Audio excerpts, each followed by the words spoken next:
The 2018 Genesis G70 is the Korean newcomer in the luxury car segment. Has it got what it takes to tackle the best in the class? Strong 3.3-liter bi-turbo V6. It's properly quick. Some convincing tech and inclusions. Good practicality. Standout styling. Can't tell you what the drive is really like. Interior a little hit and miss. Transmission can be frustrating in spirited driving. In some ways it's hard to give you an accurate idea of what the 2018 Genesis G70 midsize luxury sedan will be like when it arrives in Australia, and that's after spending a good few hours in the car at its international launch in Korea.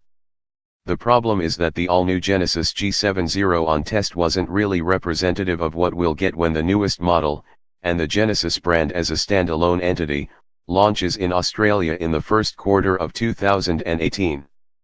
Here's what Australian Genesis G70 customers can expect.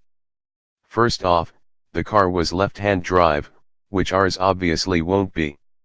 It had all-wheel drive, and ours won't. It'll be exclusively offered in rear-wheel drive, and as you can imagine, the AWD system adds weight to the car and changes the behavior of how it drives. And a third factor was the cars on test in Korea had the local suspension and steering tune, which Genesis Performance Chief Albert Biermann, formerly of BMW M division, said was a bit soft. You might notice the body control is a little loose, but Koreans love this type of tuning because they deal with speed bumps every day, Biermann said. He also stated that, even though we just rolled into the impressive Nye Speedium racing circuit, the car is not a high-performance car, this is a sporty luxury sedan. In fact, he said it twice. Rest assured, though, Hyundai Australia's local tuning team has already been working on the right suspension and steering setup to suit our needs, and that's a good thing, because, as Biermann said, the suspension setup is a little wobbly, particularly over mid-corner bumps, and it can feel a little fidgety when you think it should be a tad more settled. All that'll be solved, hopefully, by the local tune, and, given the team's recent form on cars like the Hyundai i30, there's every chance it'll be very well sorted in terms of the ride comfort, body control, and steering accuracy. The Korean steering tune of the test vehicle still offered decent responsiveness and accuracy, but after a few laps on the track, in both an all-wheel drive version with the same tune, and a rear-drive prototype with a specific setup, there's not a heap of feel to be had through the steering wheel, and the reactiveness can be a little hard to judge at times. The AWD model exhibited a bit of understeer, too, and on this suspension setup there was a fair bit of roll to the body. Still, though, it lived up to Biermann's assertion that it is a sporty luxury sedan, not a performance car. And that's despite the fact a very limited stint in the rear-drive model exhibited the sort of character Aussie buyers will find appealing. It had a bit more bite, more aggro to it. It made me want to see just what the Aussie tuners will be able to do with the thing. At this point you may think it was redundant for me to attend this launch, given the stuff that doesn't match up to the incoming Aussie model. Thankfully, you're wrong. One of the big talking points was available to test, the stonking 3.3-liter bi-turbo V6 engine under the bonnet. With a huge 272 kilowatts of power and 510 Nm of torque, it's expected the highest spec version of the Genesis G70, which should be on the market in a price range below $75,000 plus on-road costs, will be outgunning German rivals for grunt. A $90K plus BMW 340i, for instance, has 240 kW/450 Nm. You can do the maths. Further highlighting the fact this is no European luxury wannabe, there are no downsized 1-point-something-liter engines here.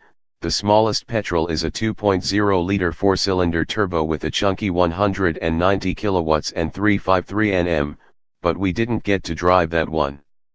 Both engines come mated to an 8-speed automatic transmission, and in the V6 model it makes for a very competent highway cruiser, though sadly Australia, and all other markets, will seemingly miss out on the excellent highway driving assist system that can accelerate, brake and steer the car better than most competitor tech systems. not to mention slow down for speed cameras to stop you from getting pinged on the run. It was great, and didn't require steering intervention for a full 5 minutes, while it piloted us along a busy freeway without a single quick, grab the wheel.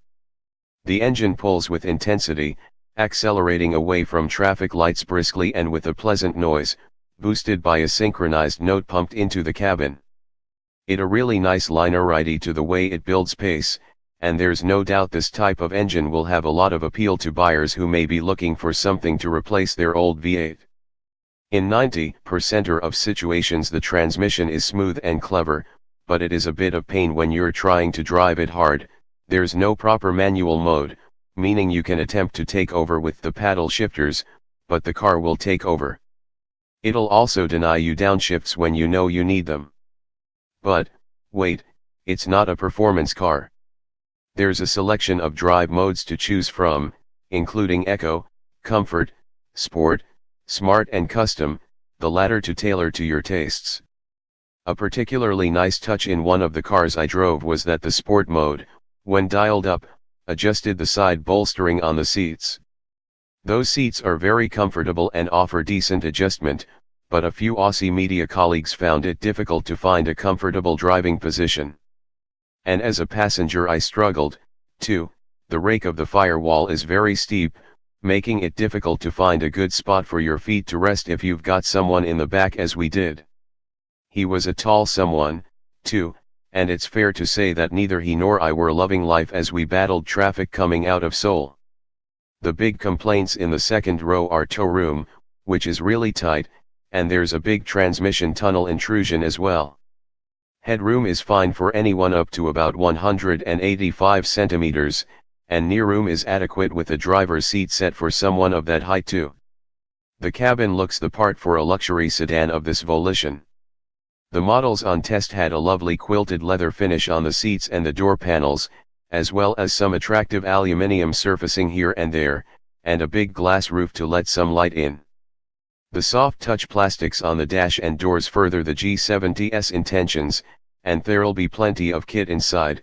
Our car had front seat heating and cooling, heated rear seats and a heated steering wheel, for example, as well as wireless phone charging and a few USB charge points.